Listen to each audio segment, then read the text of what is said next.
Another part of the health care reform law that has people talking is a new tax on tanning services. That's right. Come July 1st, you can expect to pay more if you are headed to a tanning salon. Some say it'll hurt small businesses. Others say it will save lives. Fox 11's Becky DeVries has both sides.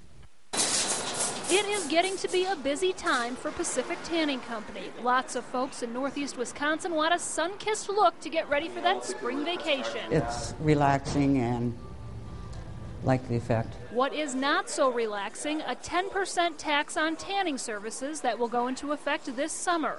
It is part of the new health care reform law. Well, obviously I'm not a huge fan of it. Unfortunately, being more of an excise tax, it's going to go right on to the customers. A tanning package that costs $40 today will cost you $44 after July 1st. Terrible. Terrible. Terrible. Taxes, taxes, taxes. Get really sick of hearing about taxes. However, the Skin Cancer Foundation says the new tax could save lives. The group is based in New York and works to prevent, detect, and treat skin cancer. A foundation spokesperson says this tax is a master stroke akin to the sin tax on cigarettes.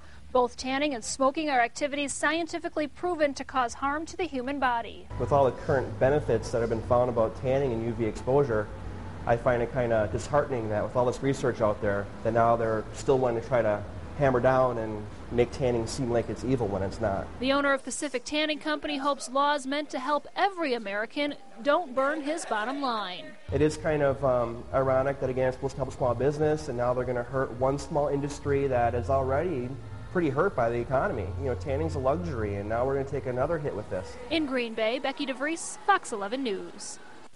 The new tax applies to just UV services for tanning. Spray tanning services are not